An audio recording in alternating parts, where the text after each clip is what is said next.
Sifa na shukrani kwa Bwana. Tunaamini kwa moyo wote yale ambayo tumekwisha kuimba. Ona gisi ni heri gani ya kuweza tena kukusanyika hapa katika jina la Bwana. Na ni heri ya namna gani ya kuweza kumwamini, ya kumweza kumtumainia na ya kuweza kuona kazi zake za ajabu. Nina andiko mbili za Biblia ambazo ningetaka niweze kusoma. Ya kwanza iko ndani ya Isaya 52. Isaya 52 mstari wa 10. Der Herr hat seinen heiligen Arm vor den Augen aller Völker entblößt. Bwana ameweka wazi mkono wake mtakatifu kwa macho ya mataifa yote,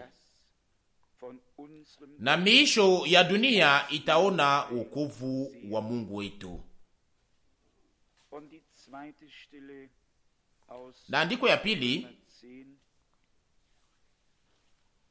iko ndani ya Waroma sura 10 mstari wa 15 na 14 na 15. Waroma sura 10 mstari wa 14 na 15. Basi watamuita namna gani yeye ambaye hawamwamini? Na watamwamini namna gani yeye ambaye hawamsikii? Na watasikia namna gani pasipo mhubiri? Mstari wa 15. Na watahubiri namna gani kama hawatumwi?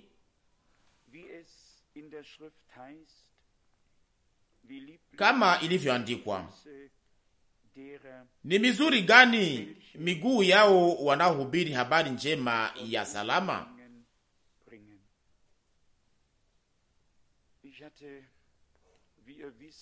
Na wanahubiri habari za furaha ya maneno mazuri. Kama vile vinavyojua, niliweza kuwa na heri ya kuweza kutembelea katika miji fulani ya huko Uhindi, na furaha ilikuwa ni kubwa sana katikati ya wale wote wanaopenda Mungu na wanaopenda neno la Mungu, wale wanaoweka matumaini yao ndani ya Bwana. Na kuliweza kuwa mioyo mingi ambayo iliweza kuguswa na machozi kamwangika ya furaha na kuguswa kwa ndani kwa sababu ya yale ambayo Mungu anayofanya na yale ambayo Mungu ashakafanya.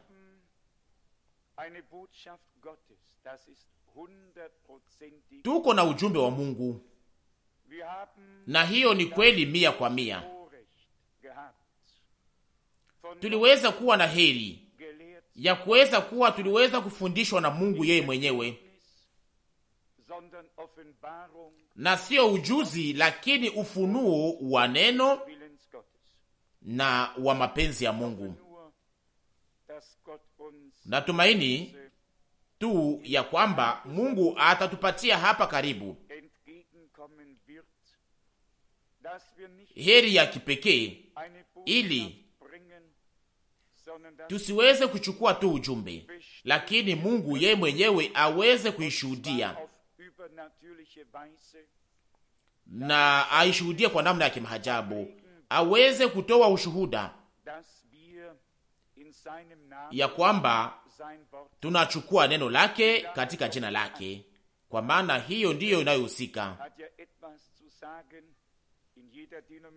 Ndiyo, kila mtu ana kitu cha kusema ndani ya kila dhehebu, ndani ya kila dini, lakini sisi tuna haki ya kuweza kuona na kuweza kushuhudia kwa kiungu. Amina. Na ninangoja hiyo, na ninangoja ili Bwana aweze kufanya hivyo kwa neema. Ndiyo, kuliweza kuwa tena mshangao kidogo siku ya 5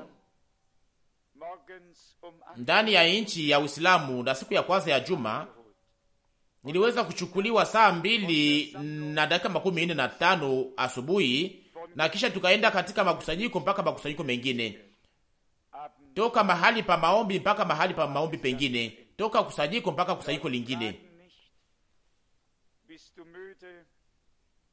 na usiku baadaye yote ilikuwa imemalizika,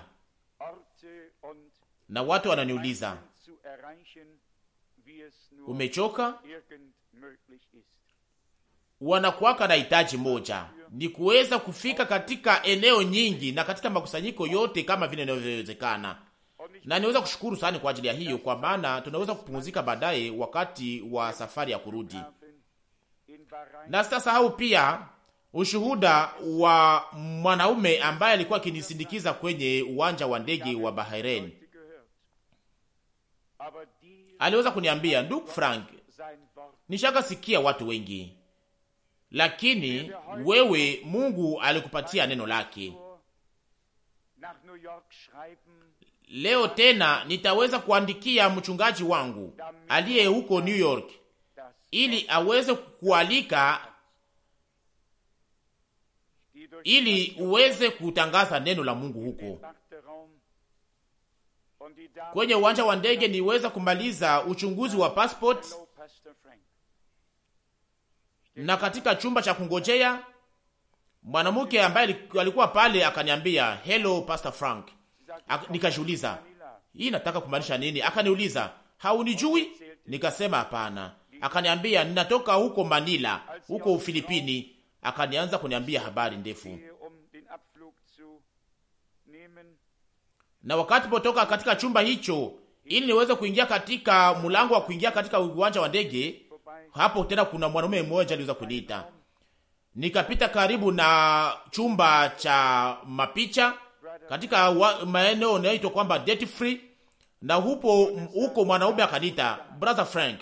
Nikajua sasa tena hii ni nini? Akaniambia, nilikusikia ukihubiri huko na huko, na tazama, hii ni address yangu, uweze kunitumia vitabu, ningependa niweze kuvisoma.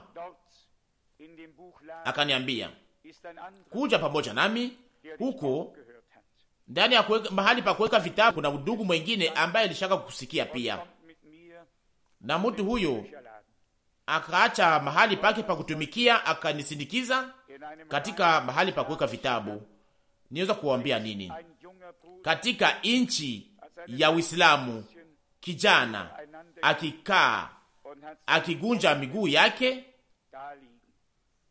na iko na Biblia ikifunguliwa akisoma, na wakati aliponiona akasimama kidogo, akanisalimu, akaniambia, ndugu Frank, nilikusikia huku na huko, na tazama sasa ninashukuru Mungu kwa ajili ya neno.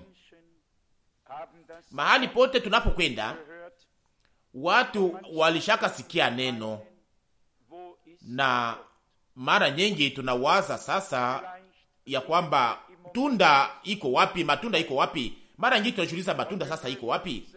Akose hatujaiona kwa wakati huu, na akose katika mahali hapa tunawaza akose iko kama vile mbingu inafungwa, iko kama vile mbingu ishakafungwa.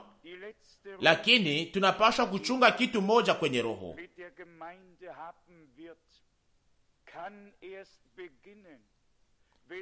ya kwamba sehemu ya mwisho ambayo Mungu atakayokuwa nayo pamoja na kanisa itaanza wakati mwito wa kuita kutoka itakapokuwa imemalizika, wakati wale wote walio sehemu ya kanisa bibi harusi watakapokuwa wamekwisha kuitwa kutoka makabila yote, kutoka malugha zote na kutoka mataifa yote.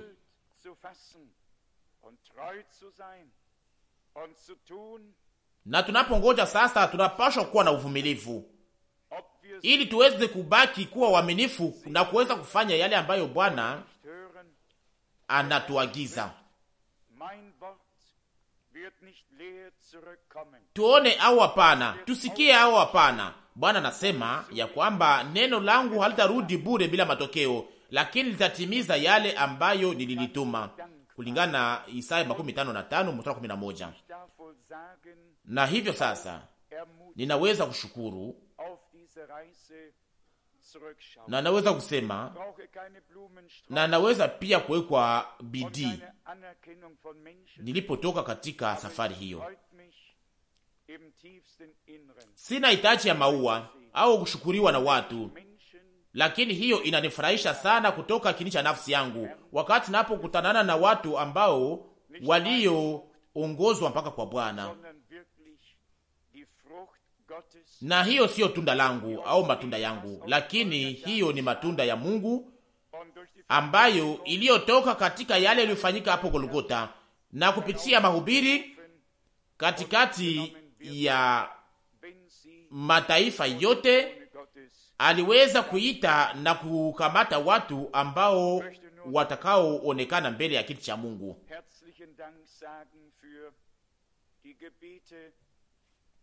Ningetaka sasa pia tena ili niweze kuambia asante kwa moyo wote kwa ajili ya maombi yote yanayonisindikiza na kwa ajili ya kupata sehemu katika huduma hii. Nishaka isema mara nyingi, kitu kikubwa ambacho mtu anaweza kuniambia ni kwamba ninakuombea. Paulo yeye kama mtu mkubwa wa Mungu kama huo aliweza kuomba kanisa ya kwamba mniombee ndani ya vita hii kubwa. Hakuna mtu wa Mungu hata moja ambaye anaweza kunyanyua kichwa chake akiwaza ya kwamba iko na uongozi juu ya mambo yote. Tuko katikati ya vita kubwa ya kiroho na tunataka tuweze kutoka ndani tukiwa washindi, na Mungu aweze kutupatia neema yake kwa ajili ya hiyo. Ningetaka sasa kuweza kumalizia nikivuta nia yenu juu ya neno ambalo linaweza kunigusa asubuhi hii.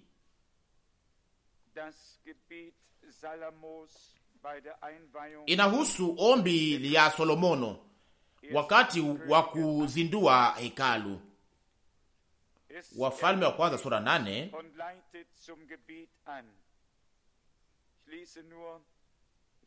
Neno hili linaweka bidii na linatusukuma kwa maombi. Ninasoma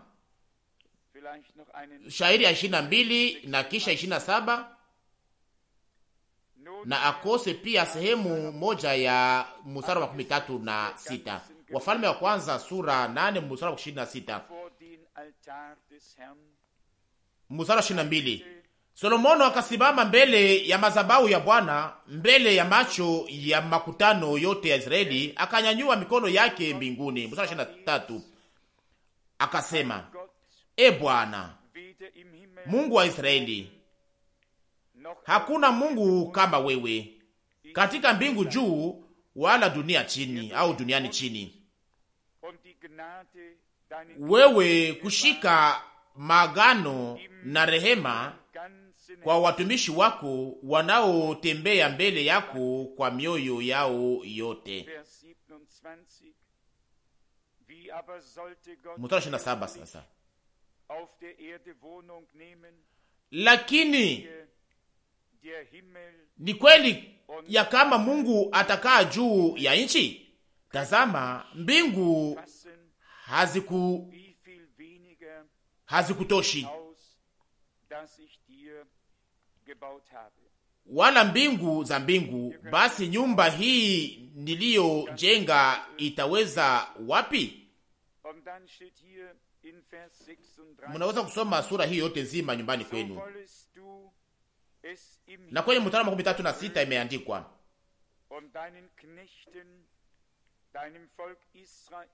basi usikie kule mbinguni, usamehe dhambi ya watumishi wako na ya watu wako Israeli,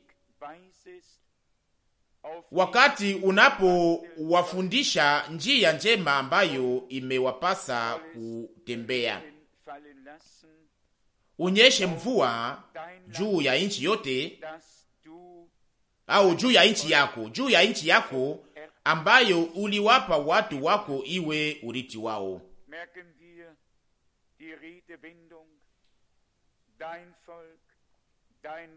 Mnatambua hapa matamshi yanayosema hapa ya kwamba taifa lako, nchi yako, na kadhalika na kadhalika.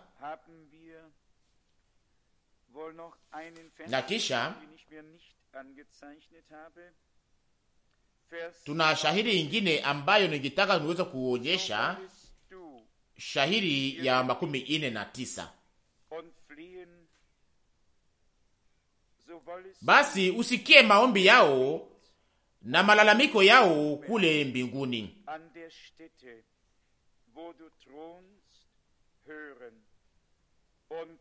makao yako, na utengeneze maneno yao, au uwasaidie katika haki yao, katika haki yao. Ndiyo, kwa tafsiri nyingine, ndiyo, kuna maneno mengi ya maombi ambayo yanasemeka hapa, nasi tungeliweza kuendelea na hiyo orodha kwa muda mrefu.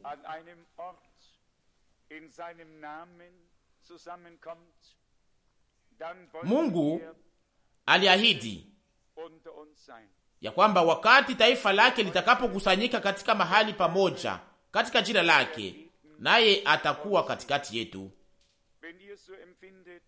Anataka asikilize, anataka ajibu, anataka asamehe na kubariki. Kama mnasikia hiyo kitu moja kama vile mimi, na hapo sasa sisi sote tutaweza kutafuta Mungu katika maombi ili aweze kutuingiza katika mapenzi yake, katika mpango wake, na aweze kutugeuza kama vile watu ambao walio tayari ili waweze kutembea katika njia zake, na watu ambao walio tayari ili waweze kufanya mapenzi yake. Munikumbuke kila siku ndani ya maombi yenu. Acha Bwana awabariki nyote. Amina. Ndugu Rusi, tunashukuru Mungu kwa ajili ya yote ambayo tumekwisha kusikia na yote ambayo tumekwisha kuambiwa, na tunaweza kusema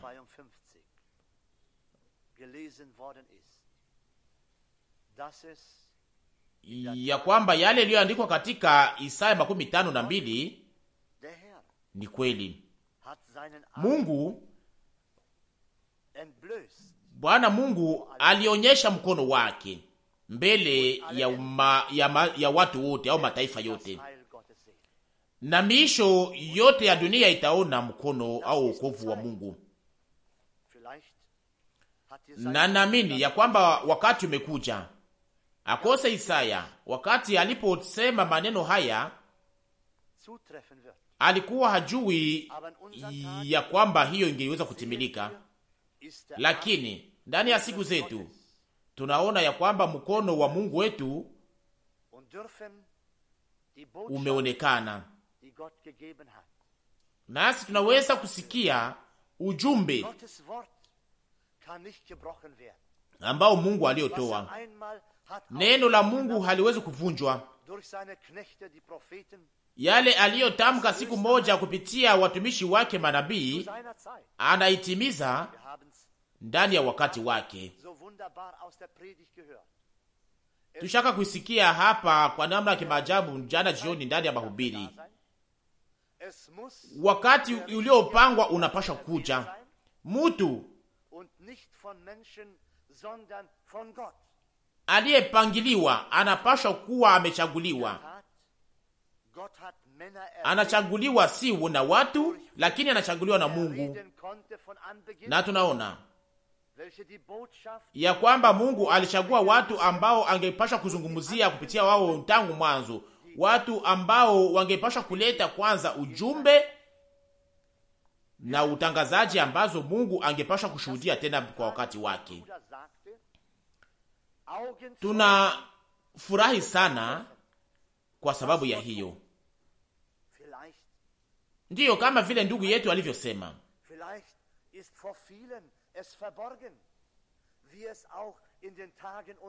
tunaweza kuwa washuhuda wa yale ambayo Mungu anayofanya. Akose wengi hawaione, akose hiyo nafichwa mbele ya macho ya watu wengi, kama vile vile kuwa katika wakati wa Bwana wetu. Alisema, ya kwamba watu hawa walikuwa hawaone kwa macho yao, lakini watu wengine walikuwa pale wangeliweza kuona. Na iko hivyo hivyo katika wakati wetu, wengi hawaoni na hawawezi kuona yale ambayo Mungu anayofanya, na wanaikataa na wanaikamata kama vile bure, wanaikamata kama vile ya uongo.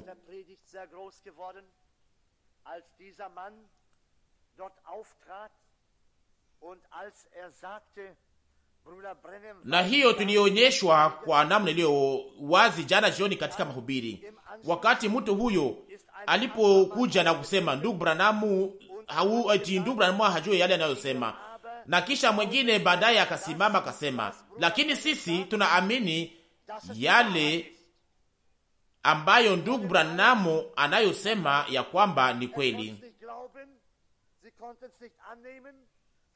Kwa moja ilikuwa kifichwa kwake, hangeliweza kuikubali, hangeliweza kuiona, na kwa mwingine ikakuwa ya damani sana, naye angeliweza kuikubali. Na hivyo sasa tunaona anasema mbegu ilipandwa na hauju wake namna gani na inaota au gisi na komaa, lakini wakati wake itaonekana. Na amini ndugu na dada, ya kwamba tunaona hiyo kitu moja katika ushuhuda wa ndugu yetu. Mbegu ilipandwa na hauju wake wakati gani itachukua matunda na wakati gani itakapoota, lakini siku moja inakuja na wakati unakuja ambayo sasa tunaweza kuona au tunaweza kuona ya kwamba imekwisha kuota. Wapendwa, hiyo si kitu fulani cha ajabu. Mungu anakuja kwa yale mpendeza, wapendwa, hata kama hatujaona jinsi anavyotuongoza, hata kama hatuoni hata nguvu zake na kazi yake, lakini yeye anaongoza yote kwa namna iliyo njema, hata kwa lengo yake, na pia hata katikati ya usiku. Ona jinsi ni ajabu, ni kitu fulani cha ajabu na cha kufurahisha. Na sijui kama hiyo inafurahisha tena mioyo yenu, lakini moyo wangu unafurahi wakati napoona kazi ya Mungu na mkono unaoonekana wa Bwana wetu juu ya mataifa yote. Na hapo sasa ninaweza tu kufurahi na kuweza kuona ya kwamba Mungu yuko katika kazi, naye hajaweza kumaliza. Lakini hapana, sisi nasi wapendwa, tuko katikati ya kazi ya Mungu, na kama vile ndugu yetu alivyosema, tunapaswa kuvumilia, tunapaswa kudumu tukiwa imara. Hatuwezi kukaa hapa katika uhadi ya kukata tumaini, lakini tunapaswa kutega masikio kwa yale ambayo Mungu anasema. Tunataka kuonyesha tena uwaziwazi ya kwamba Mungu alitushughulikia, alitupatia chakula, alitupatia tena nguvu ya kuweza kuvuka katika hii bonde ya dunia hii. Na tunamshukuru sana kwa sababu tunaweza kuona hii sote pamoja saha kwa saha. Na si waze ya kwamba hiyo inatuhuzunisha, lakini tunaweza kufurahi sote pamoja ndani ya ujumbe wa Mungu wetu, na ni neno lake na sio neno langu na sio neno la ndugu yetu na sio neno la ndugu yetu Branamu, lakini ni neno la Mungu wetu. Na ndiyo maana tunaweza kupatia utukufu na heshima kwa Mungu wetu. Shahidi hii ya damani sana hapa ndani ya nabii Isaya 52 imegeuka kuwa kubwa kwa ajili yangu. Bwana alionyesha, ameweka mkono wake mtakatifu wazi kwa mataifa yote, na misho yote ya dunia itaona ukovu wa Mungu wetu. Na naamini ya kwamba ndugu yetu aliweza kuishi na aliweza kuitoa pia ushuhuda wa hiyo, na aliweza kutoa ushuhuda ya kwamba ni hivyo kweli kweli, na sio mkono wa mtu ambaye unaoonekana wazi, lakini ni mkono wa Bwana wetu, na jicha jina lake takatifu la utukufu kusifiwa sana.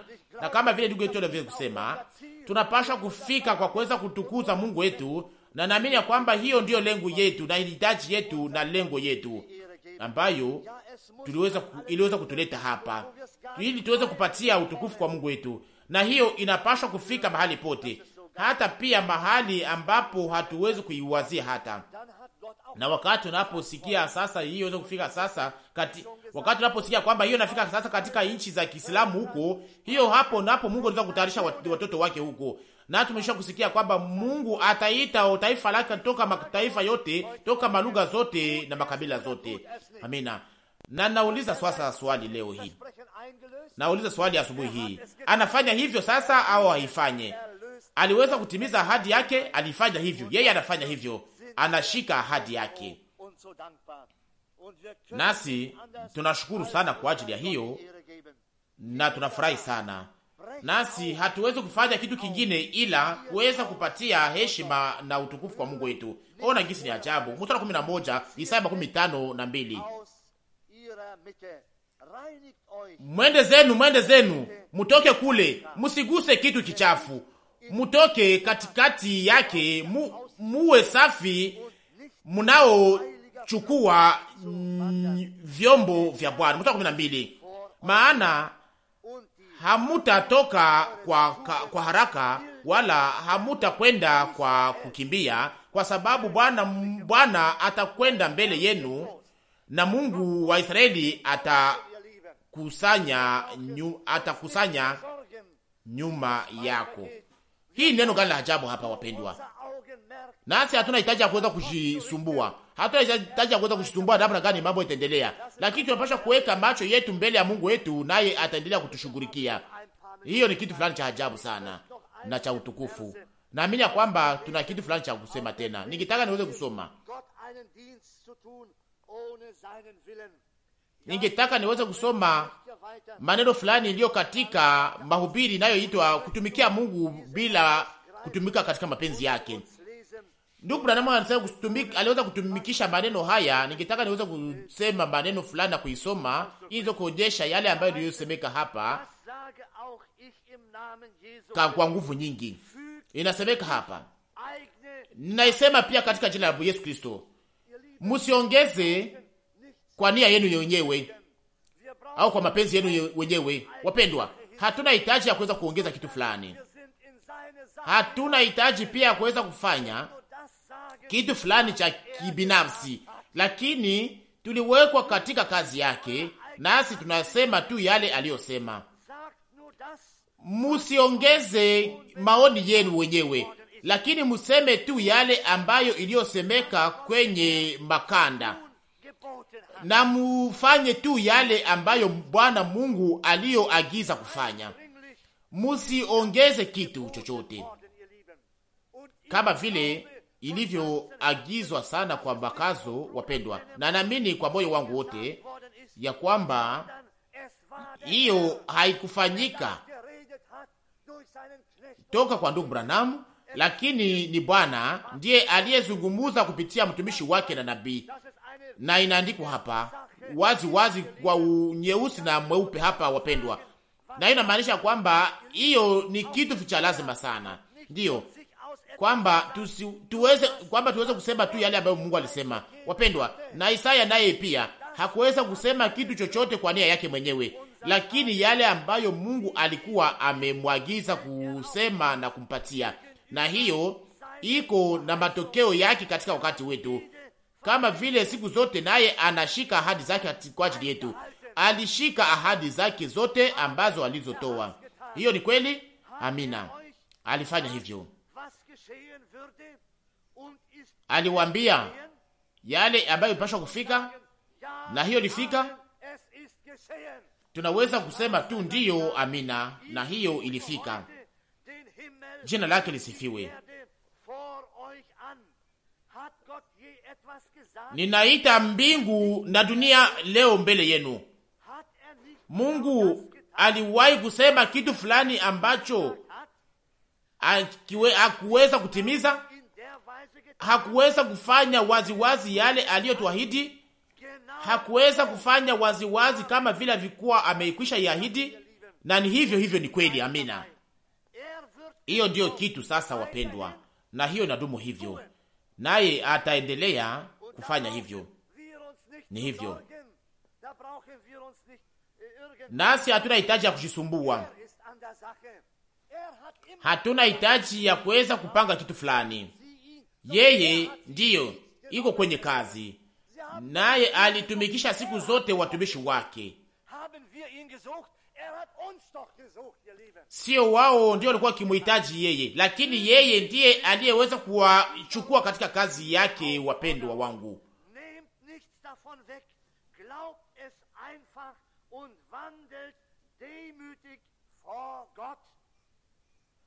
Sio wao waliomtafuta, lakini ni yeye ndiye aliwatafuta. Tuliweza kumtafuta, ni yeye ndiye alitutafuta. Wapendwa, ndiyo alifanya hivyo. Msiongeze kitu. Hii tena ni onyo sana. Msipunguze hata kitu moja. Muamini tu na muweze kutembea mbele ya Mungu. Amina. Ni yeye ndiye Bwana wenu, kwa maana tunakaribia katika nchi. Tunakaribia kuingia katika nchi. Ona gisi ni ajabu sana. Nanyi msirudi kwa mambo hiyo ya maisha, lakini msiweze kupunguza hata kitu fulani. Ninyi kama vile wanaokufa au ninyi kama vile wasiokufa. Hiyo wapendwa, hiyo inanifurahisha moyo wangu. Na hiyo inatupatia furaha, na inatupatia furaha sana. Ona gisi ni ajabu. Tutaingia sisi kama vile watu wasioweza kufa. Akose tunaweza kufa na kisha baadaye tutaweza kuingia kama vile watu ambao wasioweza kufa. Mutaingia wakati zambi itakapokuwa imekwisha kutoshwa na shetani atakapokuwa amefungwa, na hapo mutaishi miaka 1000 hapa duniani, na Bwana Mungu wenu ataweza kuwapatia hiyo. Na sio kwamba atawapatia, lakini alishaka wapatia hiyo. Wapendwa, ona gisi ni ajabu. Wapendwa, ndiyo tunaweza kuzunguka katika hii bonde ya machozi, na kote tunaweza kujiuliza hii itafika wakati gani, lakini msipoteze tumaini. Yale ambayo Mungu aliyoahidi ataitimiza, kwa maana ahadi ilitolewa kama vile ingine yote, nayo itatimilika. Wapole watariti nchi. Heri yule ambaye anayetenda kulingana na agizo zake zote, ili aweze kuwa na haki ya kuweza kuingia katika mji. Amina. Wanatukumbusha bila kuchoka ya kwamba maneno ya Mungu yanapaswa kuheshimiwa, ya kwamba amri zake zinapaswa kushikwa na kutimizwa. Wanakazilia bila kuchoka ya kwamba heri mtu ambaye anayetenda kulingana na agizo zake. Oh, ndiyo, tutende kulingana na agizo zake. Tushike sana neno lake mpaka tuweze kutoka katika imani tukiona tulioamini. Inasemeka hapa ya kwamba wale tu ndio watakaofikia hiyo, kwa maana huko nje kutakuwa walozi, waongo, wazinzi na umbwa. Hawataingia huko, ila tu wataingia wale waliokombolewa, wale ambao wanaotembea kulingana na amri zake. Na kisha tena hii kumalizia, wale wanaotembea kulingana na amri zake, agizo zake. Na wapendwa ndugu na dada, na hiyo inapaswa kupenya ndani ya mioyo yetu na inapaswa kutufurahisha pia. Msikubali kitu kingine kipya. Kwa sababu alisema kwa sababu gani alisema hivyo? Kwa sababu gani hii matamshi haya, ndugu na dada? Kwa sababu alikuwa akijua ya kwamba kuna kitu fulani ambacho kikipasha kuja. Ndiyo, na hiyo ni onyo. Msikubali kitu kingine kipya,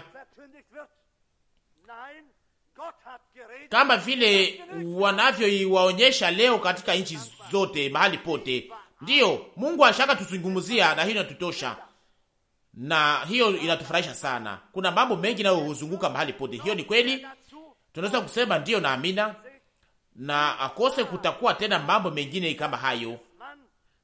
Mnaona, muone kwa nuru gani huo mtu wa Mungu akisukumwa na Roho wa Mungu aliweza kusema mambo haya. Naweza kusema ndiyo ya kwamba mtu ambaye leo anayefanya mambo kwa nia yake mwenyewe, kama vile hiyo iliweza kusemeka jana jioni, na ambaye anayesumbua watu, mtu huyo hajaweza kuelewa kwamba Mungu alizungumza katika siku zetu. Musikubali mambo haya mapya. Bwana Mungu wenu aliweza kuwajulisha kweli. Tunahitaji sasa ya kuweza kuwa na matamshi iliyo tena zaidi ya hiyo. Tunahitaji ya mambo mengine ambayo inaweza kuambiwa kwetu. Naamini ya kwamba hata mjinga anaweza kuelewa hiyo. Ataelewa hiyo bila hata kuweza kumwambia hayo. Ona gisi ni ajabu sana, ona gisi ni utukufu ya kuweza kuwa tena tunasimama kwa neno lake, kuweza kusimama kwa ahadi zake, kwenye ujumbe wake ambao Mungu alitupatia. Ila tu wale peke yao wapendwa ndio wanaweza kuwa na uhakika kuweza kuingia katika utukufu huo, na ingine yote iko kama vile mchanga unaozama katika maji na kupotea. Bwana Mungu wenu aliwaonyeshea kupitia neno lake na roho wake ya kwamba hiyo ni kweli. Hiyo ndiyo ni kweli, alifanya hivyo, na tunaweza kusema amina na amina. Na sio kwa nguvu wala kwa uwezo, lakini kwa roho wangu, Bwana anasema.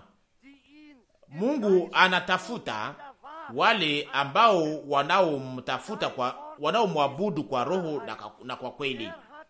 Neno lako ni kweli. Naye alishuhudia waziwazi ya kwamba Yesu Kristo ni yule yule jana, leo na hata milele na milele. Tunaweza kusema tu amina.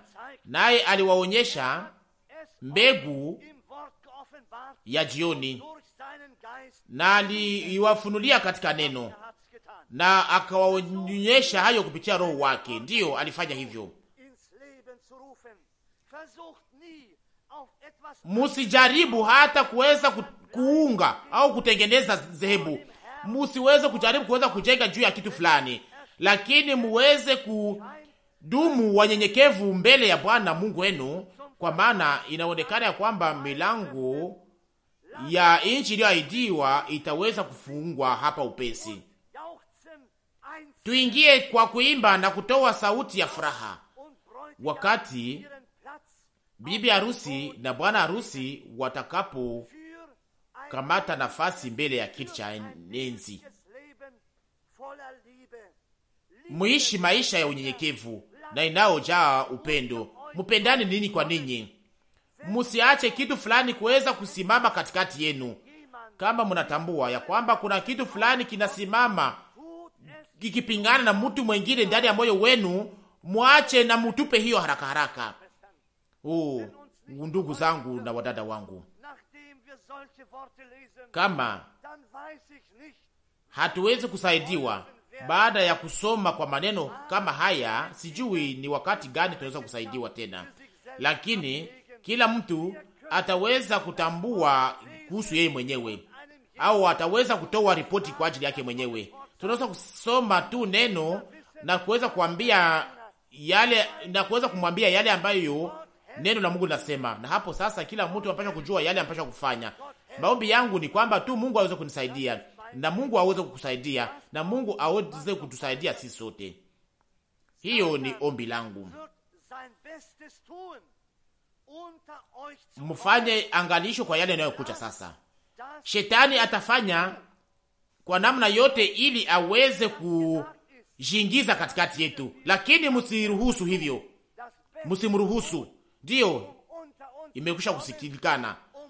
Na hapo sasa tunajua kwamba atajaribu kuweza kufanya namna yote ili aweze kushingiza katikati yetu, ili aweze kutugawa, ili aweze kutupinganisha sisi kwa sisi. Atafanya hivyo halalake. Alijaribu kuweza kufanya hivyo kwa namna yote pamoja na Yesu. Alijaribu kufanya hivyo pamoja na wa mitume. Alifanya hivyo kupitia watu wa Mungu wote.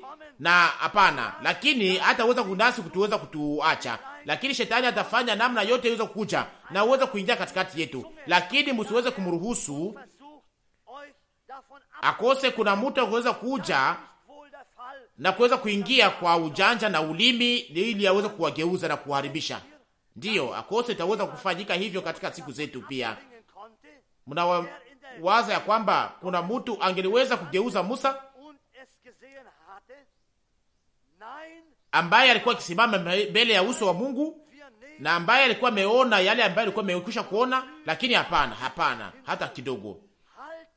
Hapana, hatutaweza kupunguza kitu na hatutaongeza kitu, lakini muweze kusimama kwa yale ambayo Bwana aliyosema. Hatutaki madhehebu, hatutaki mashirika, hatutaki uovu, hatutaki magomvi. Tunataka Mungu na yeye ni neno. Amina. Tugunje sasa vichwa. Naamini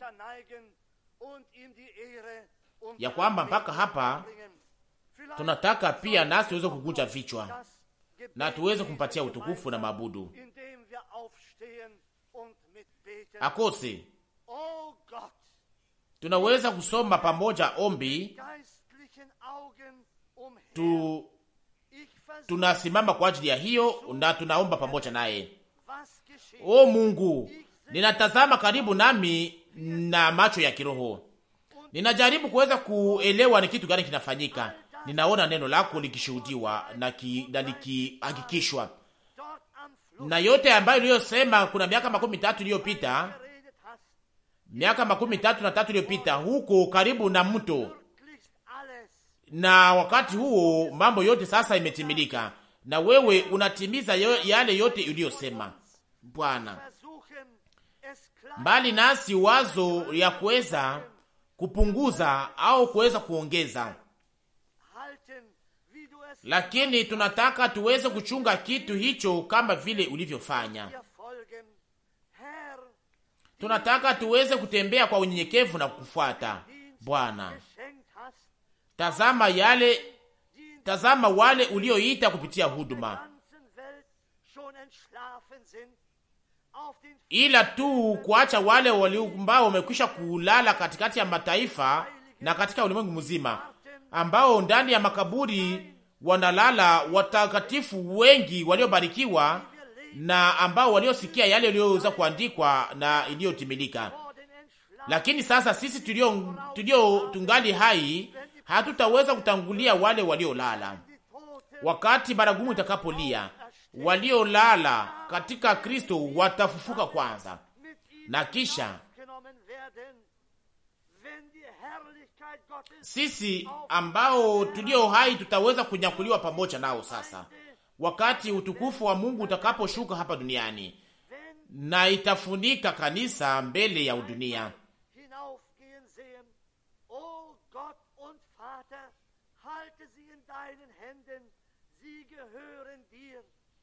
hata kama hatuwaone wakipanda sasa, lakini Mungu na Baba uwalinde kwa mikono yako, wao ni wako. Ninakuomba Mungu, acha tuweze tuweze kutembea katika unyenyekevu mbele yako, ili tuweze kutembea siku zote mbele yako. Hatujui itabaki tena muda gani, na hataki hata pia kuweza kujua hiyo, kwa maana hiyo ni kazi yako, sio kazi yetu. Sio sisi kuweza kujua wakati gani utakapokuja.